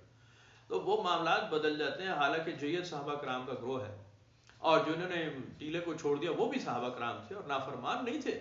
بس ایک بشری فطرت جبلت ہوتی ہے، وقت کا تقاضا ہوتا ہے، انسان کو پتہ نہیں چلتا کیا ہو رہا ہے. جنگ بڑی مشکل چیز ہوتی ہے، بہت ریپڈ اس میں چینج آ رہا ہوتا ہے، بہت جلدی فیصلے ہو جاتے ہیں، تو وہ چینج آ جاتا ہے. کوئی نافرمانوں میں سے نعوذ باللہ تھوڑی تھے. جنگ میں تو اسی طرح ہوتا ہے، کبھی دشمن کے پیر اکھڑ جاتے ہیں، کبھی دوست کے اکھڑ جاتے ہیں، کبھی آپ کو پیچھے ہٹنا پڑتا ہے. دشمن کا پلڑا بہت تیز آتا ہے، ریلا بہت تیز ہوتا ہے. تو جنگ ہوتی ہے، اسٹیمپیڈ ہوتی ہے، بھگدڑ ہوتی ہے، رولا ہوتا ہے. میں یہ اس لیے عرض کر رہا ہوں کہ زندگی بھی ایک بھگدڑ ہے، اسی طرح ایک اسٹیمپیڈ مچی ہوئی ہے، آپ کو پتہ نہیں آگے کیا ہونے والا ہے. تو بندگان خدا کہتے ہیں کہ اس بات کو چھوڑ دو، حال میں زندہ رہیں، شکر ادا کرتے رہیں، ذرا سکون سے بیٹھ کے اینالائز کر لیا کرو، سوچ لیا. کچھ نہیں ہوتا، کچھ بھی فرق نہیں ڈال سکتے. تم کتنے طاقتور ہو جاؤ گے، تم کیا بگاڑ لو گے اور کیا چینج لے آؤ گے. ہاں، حدود اللہ کے خلاف مت جانا، جو سخت اللہ کے فیصلے اس کے خلاف مت جانا، قرآن کے خلاف مت جانا. بالکل چھوڑ دو جو اللہ اور اللہ کے رسول کے خلاف، اور چھوڑ دو، بالکل چھوڑ دو، مت جاؤ اس راستے پہ. بڑے سخت فیصلے ہیں، نہیں جا سکتے. داخل اسلام رہیں گے آپ تبھی جب آپ بالکل اللہ کے فیصلے کو مقدم سمجھتے ہیں. جہاں شک شبہ آ جائے، جہاں آپ کنفرم نہیں ہے، ختم، چھوڑ دیں گے اس کو، دوسرے راستے پہ رہیں گے. پاکیزہ ہو، طہارت والا ہو، بہترین ہے، اس کو اختیار کریں آپ. کوئی ایسی چیز نہ ہو جو ابہام ہو، کوئی ایسی چیز نہ ہو جو مشکوک ہو. میں یہ بات اس لیے کر رہا ہوں بار بار، یعنی تمہید لمبی بہت ہو جاتی ہے اور لوگوں کو بور ہو جاتے ہیں. میں اس لیے عرض کر رہا ہوں کہ ہم اس کے اندر زیادہ انوالو ہیں. جو سلسلوں پہ چلنے والے ہیں نا، مزاروں کی دکانوں والے، اچھل کود، میلے اور قوالیاں اور یہ اور وہ، یہ اب ہماری پرائمری پرائیورٹی بن چکی ہے. ہمارا پرائمری مشن یہ بن چکا کہ یہ چادر چڑھانی ہے بابے کے مزار پر، دیا بتی کرنی ہے، قوالی کرنی ہے. سارا فوکس اسی پہ رہ گیا ہے، عرس پاک پہ جانا ہے. او بھائی صاحب، یہ ثانوی چیزیں، باقی سارا سال جو کرنا ہے وہ تو کر کے آؤ نا پہلے. اللہ کی کتاب کتنی پڑھ لی ہے، کتنا عمل کر لیا ہے، کسی کو تنگ تو نہیں کر رہے، کتنوں سے جھگڑا مول لے لیا، نئے کتنے دشمن پیدا ہو رہے ہیں، دائیں بائیں کیا کر رہے ہیں. یہ سارے صوفیہ کرام کے طریقے کے بول رہے ہیں. میں یہ نہیں کہہ رہا کہ سارے آپ کے دوست ہو جائیں گے، وہ تو دن کبھی نہیں آتا، مخالفین زیادہ ہوتے ہیں. لیکن آپ اپنی اسٹیج پہ کیا کر رہے ہیں، اپنی اسٹیج میں اپنے اینڈ پہ آپ کیا کر رہے ہیں. سارا سال ہے، اللہ کی کتاب پڑھی جائے گی، حدیث پڑھی جائے گی، ادب کے ساتھ پڑھی جائے گی، سیکھا جائے گا، مراقبات ہوں گے، مجاہدات ہوں گے، عبادت ہوگی، ریاضت ہوگی، چلہ کشی ہوگی، حقوق اللہ کی ادا کیے جائیں گے، حقوق العباد ادا کیے جائیں گے. یہ پورا ایک کنٹینیوٹی میں کام ہوگا. سال میں ایک بار پھر آپ گیدرنگ کے لیے آپ اکٹھے ہونے کے لیے آپ ایک جگہ اکٹھے ہو جائیں گے کہ جی ٹھیک ہے. اب آپ کہیں گے جی آپ حج عمرے پہ جائیں، تو حج عمرہ تو ہماری رینج میں نہیں ہے نا. کتنوں کی رینج میں حج عمرہ بھائی؟ 2.5 لاکھ کا عمرہ ہے، 15 لاکھ کا حج ہے، 13 لاکھ کا حج ہے، تو وہ بہت مشکل ہے. تو آپ کم از کم ایک اکٹھ تو کریں گے. جو صوفیہ کرام کا پہلے بھی طریقہ رہا ہے، بزرگان دین کا بالکل ایسے ہی رہا ہے. جناب آپ ایک دفعہ لوگوں کو کھانا پینا کریں گے، اور اس میں وہ لوگ بھی آئیں گے جو سال بھر نہیں آتے، کم از کم سال میں ایک بار سنے گا، اور اس کی پسند کا ہوگا، میں اس میں آپ کو وہ مثالیں دے سکتا ہوں جو آپ اٹھ کے بھاگ جائیں گے کہ یار یہ تو بالکل ہی خرافات بکرا ہے. لیکن میں آپ کو سچ بتا رہا ہوں، وقت کے ساتھ جب شعور بدلیں گے تو آپ خود دیکھ لیں گے. مجھے کیا بتانا ہے کہ جی اکٹھا کرنے کے لیے کیا کیا پاپڑ بیلے ہیں صوفیہ کرام نے، اور کتنے قابل اعتراض انہوں نے جملے سنے ہیں، آج تک لوگ بدنام کر رہے ہیں. باہر کیا کہہ سکتا ہے، اپنے اپنے نصیب ہوتے ہیں. کچھ لوگ تو دودھ سے جل جاتے ہیں. ہاں جی کیا کیا جائے؟ دودھ جیسی پاکیزہ چیز ہے جس میں اللہ تعالیٰ نے قرآن شریف میں لکھا کہ ہم نے اس میں بڑی لذت رکھی، شفا رکھی، جنت کا ذکر کیا کہ جنت کا میوہ ہے، دودھ کی نہریں بہتی ہوں گی، لوگ اس سے جل جاتے ہیں. تو بھائی جان اس کی پاکیزگی کا تو کوئی حرف نہیں ہے نا. وہ تو آپ کے کرتوت ایسے ہیں، آپ کے ہاتھ وہ ہیں نازک ہیں، کمزور، پتہ نہیں سوراخ ہے کہ آپ سے وہ دودھ کا پیالہ نہیں اٹھایا جاتا. اس میں شہد ڈال دو تب بھی وہ تمہارے نصیب میں نہیں ہے، کیا کیا جائے؟ خیر تو کوئی بات ہی نہیں. میں نے بڑی آسان مثال کئی بار سنائی کہ اللہ تعالیٰ کی ذات ایسی ہے جو بالکل واضح. ہم نے گاؤں میں کھیتوں میں کام کیا ہے، فارموں پہ. یہ گوبر جب پڑا ہوتا ہے نا جانوروں کا، انسانوں کا گوبر پڑا ہوتا ہے، یہ تھوڑے عرصے میں ڈیکمپوز ہو جاتا ہے. ایک نجس چیز ہے، اب اس کی بدبو اتنی ہوتی ہے کہ آپ کبھی بھی اس طرف جائیں گے نہیں جہاں گوبر پڑا ہے. اس کے اندر بہت ہی مہلک، بہت ہی کری مکروہ قسم کا کیڑا پیدا ہو جاتا ہے، سنڈیاں. اور کلسٹرز میں جب وہ پیدا ہوتے ہیں نا تو آپ وہ دیکھ کے گھن کھا جائیں، اتنے زیادہ وہ کل بلا رہے ہوتے ہیں، لاکھوں کروڑوں کی تعداد. یہ ایسے ود ان نو ٹائم یہ دو نجس چیزیں اور دو مکروہ چیزیں مل کے صفائی پیدا کر دیتی ہیں. صرف ڈیکمپوزڈ کھاد بچ جاتی ہے، فرٹیلائزر جو انتہائی قیمتی ہوتی ہے. نہ وہ کیڑا نظر آتا ہے وہاں پر، اور نہ وہ گوبر نظر آتا ہے، نہ بدبو نظر آتی ہے. صرف کھاد بچ جاتی ہے جو کہ انتہائی ضروری ہے، ورنہ پودا ہی نہ ہو گیا، فصل ہی نہ ہو. تو اللہ تعالیٰ اس چیز پہ قادر ہے. یہ میں آپ کو اس لیے مثال دیتا ہوں کہ جب انسان کی نیت نیک ہوتی ہے، نیت ٹھیک ہوتی ہے، تو پھر اس کے سارے کام سیدھے ہوتے ہیں. ورنہ آپ اپنے گھروں میں آج ہی جا کر آٹے کی پیٹی میں 2 بورے گوبر کے ڈال دیں، آج ہی ڈال کر دیکھیں. ڈال سکتے ہیں؟ ڈالیں گے؟ بھائی جان کسان تو یہی کرتا ہے. جو آپ کے گھر آٹا پیس کر آ رہا ہے، گندم بنی ہے، تو وہ تو گوبر سے ہی بنی ہے. گوبر ہی ملائی ہے اس نے، اور خوب سینچا اس کو، خوب پانی ملا کے مکس کیے، یکجان کیے، کھیت ہل چلا کے جان ماری ہے، تب کہیں جا کے تمہاری فصل ہوئی ہے. اس کے بغیر تو ہوتی نہیں تھی. تو انسان ایسا ہی ہے. بہت ہی عجیب سوچ کی چیز ہے یہ، بہت عجیب سوچ کی چیز ہے. اس کو کچھ سمجھانا ناممکن ہوتا ہے. یہ بڑا واجبی اور ظاہری چیزوں پہ مر مٹنے والا آدمی ہے. یہ ڈیٹیل ڈیپتھ کو تو جانتا ہی نہیں، مانتا ہی نہیں، جاننا چاہتا ہی نہیں. ڈیٹیل ڈیپتھ سے تو یہ بھاگتا ہے کہ جی اندر کیا ہو رہا ہے، اصل کیا ہے. تو بہرحال ضرورت بھی نہیں ہے، ہر آدمی کا سبجیکٹ نہیں ہے کہ ڈیٹیلز میں جائے. کیا ضرورت ہے، کیا کرنا ہے. جو کھیتوں میں ہل چلانے والا کسان ہوگا وہی اس کو جناب دیکھے گا، جو بیٹھ کے کرسی کے اوپر کھانے والا ہے وہ اس کو دیکھے گا. دونوں کا معاملہ قرآن شریف میں لکھا کہ ہم الگ الگ کر دیں گے، سب دیکھ لیں گے کون کیا کرتا تھا. تو بہرحال بڑا ہی سخت فیصلہ ہے اللہ تعالیٰ کا کہ جب ہم کچھ فیصلہ کر چکے ہیں، قرآن شریف نازل ہو گیا تو اب نبی اکرم صلی اللہ علیہ وسلم کا کام یہ بتا دیا گیا کہ آپ اس کے اوپر مطابق فیصلے کریں، آپ فیصلہ کریں. اس کے خلاف کسی کے اوپر سفارش نہیں بنے گی، کسی کے مطابق کوئی جھگڑا نہ کرنا، بحث مت کرنا کہ جی اس کو چھوڑ دیا جائے، اس کو پکڑ لیا جائے. ایسا نہیں ہوگا. یہ تو جو فیصلہ ہے وہ آفاقی ہے، سب پہ اپلائی ہو جائے گا.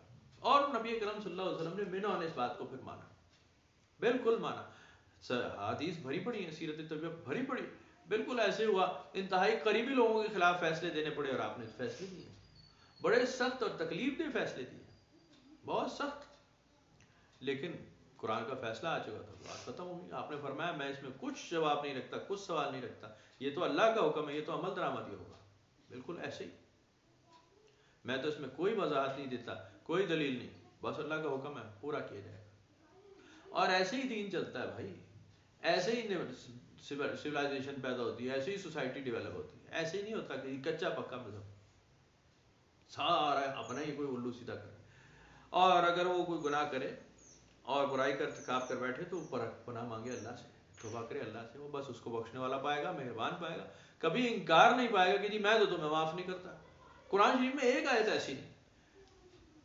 ہاں وہ جو لمٹ سے نکل گیا ان کے لیے تو بالکل مانا جا سکتا ہے کہ ان کے لیے تو ہے کہ نہ میں ان کو طہارت دوں گا نہ پاک، وہ تو بڑی سخت آیت ہے، وہ تو بالکل ہے، وہ مجھے دیکھ نہیں سکیں گے، تو وہ تو ہے. لیکن ایک عام آدمی جو غلطی کر بیٹھے اور اس کی لمٹ باقی ہے کہ جی وہ اس کی مہلت تھی، اس نے توبہ کر لی، تو بس جب توبہ کر لی تو اللہ کو وہ بخشنے والا پائے گا، مہربان. ورنہ یہ دوسروں پہ اگر ڈال دیں کہ جی ادھی وجہ نہ ہوا ہے، ادھی وجہ تو ہوا ہے، وہ جہنمیوں کا ذکر ہے قرآن شریف میں.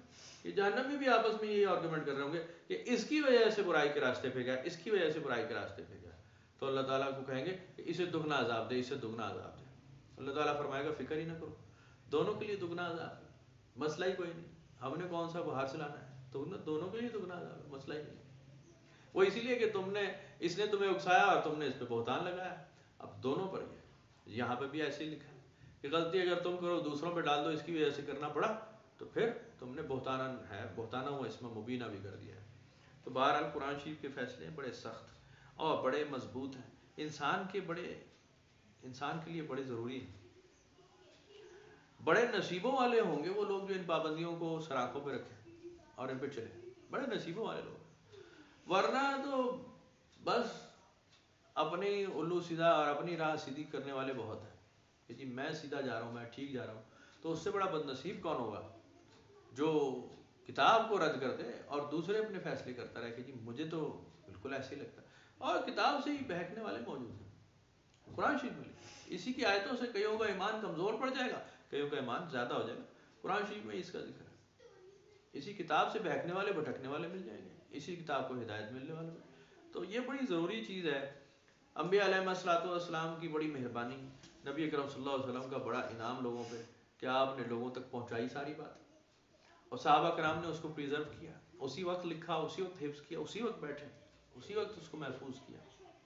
آگے پھر بھی بڑے دلیر، حالانکہ بڑے سخت حالات ہو گئے، بہت مشکل، لیکن قرآن شریف پہ اتفاق سب کا رہا کہ جی اس کتاب کو ضائع نہیں ہونے دینا. یہ ایک بڑا کنٹریبیوشن مسلمانوں کا رہا ہے.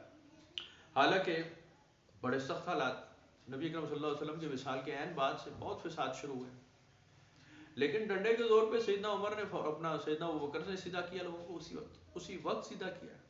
اب جیسے شیعہ حضرات کہتے ہیں نا کہ جی وہاں میت موجود تھی، جنازہ بھی نہیں پڑھنے گئی اور خلافت کا اعلان کر دیا.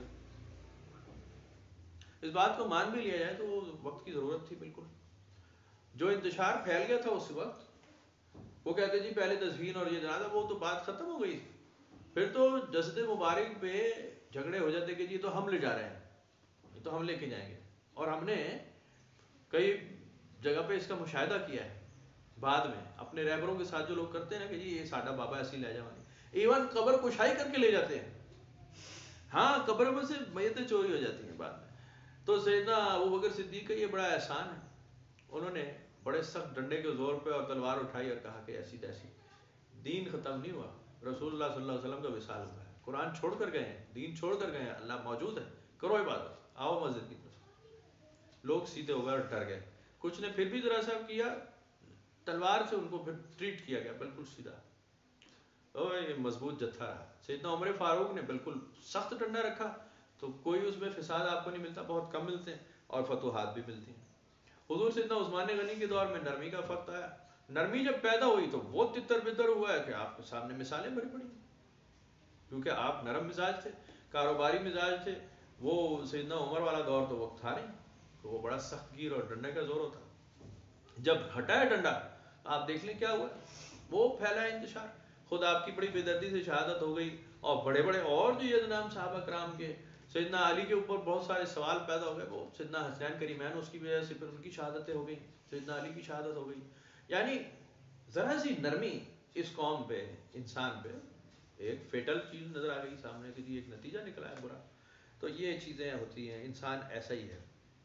اس کو بہت انعام سمجھنا چاہیے کہ کوئی پابندی سے کوئی عمل درآمد کرانے والا کوئی ڈنڈا لے کر آ جائے اور سیدھا رکھے آپ کو، کیا بات ہے. پھر آپ بڑے نصیبوں والے، آپ کو تنبیہ کرنے والا ہو، آپ کو ڈرانے والا ہو، آپ کو بار بار یاد دہانی کرانے والا، بڑے نصیبوں والے. پھر آپ، میں تو اس بات کو بڑی ایک پرائیورٹی دیتا ہوں ہمیشہ کہ کوئی ایسا سکھانے والا ہو جو ڈنڈے کے زور پہ آپ کو چلا دے اور آپ بالکل لائٹ کندھوں کے ساتھ اس کے پیچھے پیچھے چلیں. بڑے نصیبوں کی بات ہے. یہ اس لیے جماعت ہوتی ہے مسجدوں میں، امام صاحب کھڑے ہو جاتے ہیں اور اللہ اکبر کہتے ہیں، لوگ بالکل بے فکر ہو کے پھر رکوع و سجدہ کرتے ہیں. یہ تو پڑھ لے گا جو اب اس کے اوپر ہے ساری. اب اپنی جب پڑھتے ہیں تو آپ کو ایک ایک حرف سیکھنا ہے، ایک ایک حرف پورے دھیان سے پڑھنا ہے. اکیلی نماز میں پورا دماغ لگانا پڑے گا، رکوع سجدہ کیسے ہوگا، سلام کا پھر. امام کے پیچھے آپ بالکل ریلیکس ہیں، بات ہی ختم ہو گئی. اب تو امام صاحب جائیں، وہ ذمہ داری سے کھڑا ہوتا ہے کہ ہاں پوری پڑھنی ہے ٹھیک. کبھی ہو گئی غلطی وہ تو مطلب ایکسیپشنل ہے نا, ورنہ تو امام بالکل ریڈی ہوتا ہے کہ پوری نماز پڑھانی ہے, خطبہ بھی ٹھیک کر کے یاد کر کے آیا ہوتا ہے, تلاوت ٹھیک کر کے یاد کری ہوتی ہے, تو بہترین جماعت کرا دیتا ہے فرسٹ کلاس. ہاں بالکل ریلیکس پیچھے کرے, اور وہ جناب ایک مشینی انداز بے شک ہو جائے لیکن آپ کی غلطیاں نہیں ہوتی, وہ بڑا صحیح روٹین ہے, بالکل ٹھیک ہے. تو رہبر استاد, سکھانے والا, سمجھانے والا, اور سب سے بڑا رہبر جو ہے قرآن شریف, کہ آپ کو وہ ایک اصول وضع کر کے دے گا کہ جی اس سے باہر کوئی نہیں ہے, اس کے قانون سے باہر کوئی نہیں, بالکل اس کے اوپر عمل درآمد ہوگا, اس کے خلاف کسی کی سفارش بھی نہیں سنی جائے گی. ہاں میں یہ بات نہیں کر رہا کہ نبی اکرم صلی اللہ علیہ وسلم نعوذ باللہ کچھ کرنے لگے تھے, ایسا کبھی گمان بھی نہیں کرنا چاہیے, کبھی گمان نہیں. یہ لوگوں کو تنبیہ کی جا رہی ہے, لوگوں کو, کہ تم تو سوچنا بھی مت, ہم تو اپنے رسول کے تھرو تمہیں وارننگ دے رہے ہیں, یہ تو کریں گے ہی نہیں, یہ تو ہم نے جہاں سے جس خمیر سے اٹھایا یہ تو ہم جانتے ہیں کہ یہ نافرمانی کا تو شائبہ ہی نہیں ہے, کوئی بات ہی نہیں کہ جی ہمارے خلاف جائے گے, امکان نہیں. ہاں تمہارے فیور میں, تمہاری باتوں میں ایسا ہو سکتا ہے کہ جی تم اپنے رو دھو کے کوئی منتیں منوا لو اور کوئی منت سماجت کر لو, تو ہو سکتا ہے کرتے تو, لیکن اللہ کا فیصلہ پھر بھی مقدم ہے. ہم رسول اللہ کو منع کر رہے ہیں کہ آپ ہمارے فیصلے کے خلاف ان کی کوئی سفارش نہ کریں, وہ بڑا سیدھا فیصلہ ہے. تو ہمیں تو سوچنا بھی نہیں چاہیے بھائی, چاہے جتنا مرضی بڑا حضرت صاحب اور پیر صاحب ہو, اس کو بالکل سیدھا انسان کا بچہ بننا چاہیے کہ بھائی صاحب یہاں تو بالکل تنبیہ رسول اللہ کو کر دی جاتی ہے جب کوئی مسئلہ ایسا آ جائے, کوئی چانس نہیں کہ جی ہم آپ کو کرنے نہیں دیں گے, سیدھا بنا کے. تو یہ حضرت صاحب اور شاہ صاحب اور یہ پیر صاحب یہ کیا چیزیں ہیں کہ اوقات کیا ہو جاتی ہے پیچھے. ہاں وہ تو کرتے بھی نہیں, یہ تو بعد میں آنے والے جو 2 ٹکے کے بیٹھے مسندوں پہ اور قبضہ کرو ہیں, یہ مزار بنا لیے اور دھول ڈھمکے کریں, وہ صوفیہ کرام نے کبھی نہیں کوئی چانس لیا ایسا, کوئی امکان نہیں اس بات کا. غیر اللہ کی بات تو کبھی کرتے نہیں, نہ سنتے. خاص طور پہ ہمارے پیر و مرشد جو ہمارے جد امجد ہیں, آپ ان کی سیرت پڑھ لیں, آپ ان کا طریقہ پڑھ لیں, وہ تو غیر اللہ سے بات کیا, کلام کیا, کسی بات کا کوئی بات ہی نہیں. سیدنا مخدوم صابر کا بالکل تنے تنہا جنگلوں میں زندگی گزاری ہے, سوائے یاد الہی کا کچھ کیا ہی نہیں, کسی سے کلام ہی نہیں کرنا, صرف ذکر اور فکر, صرف نماز, صرف اللہ کی حضوری. وضو کرنا ہے, نماز پڑھنی ہے, کھڑے ہو جانا اللہ کے حضور. کوئی ایسی بات ہی نہیں کہ جناب جس میں کوئی شائبہ آ جائے کہ جی غیر اللہ کا امکان. تو وہ سیکھے نا. اچھل کود تاڑیاں مارنا اور یہ نوٹ لٹانا, بس کسی کو عرس اور میلہ ہے, ہمیں بڑا سرور آیا جی, بڑی اچھی قوالی, اور یار بڑی اچھی ہوگی بھائی جان, سال میں ایک دفعہ ہے, باقی سال کے 364 دن بھی وہ کرے نا جو صوفیہ کرام نے کیا. کبھی ایک دفعہ تو ایک دن تو کرے, 364 نہ سی, 1 گھنٹہ کرے, 1 گھنٹہ تو بیٹھے. تو بہرحال کیا رونا ہے جی ان باتوں.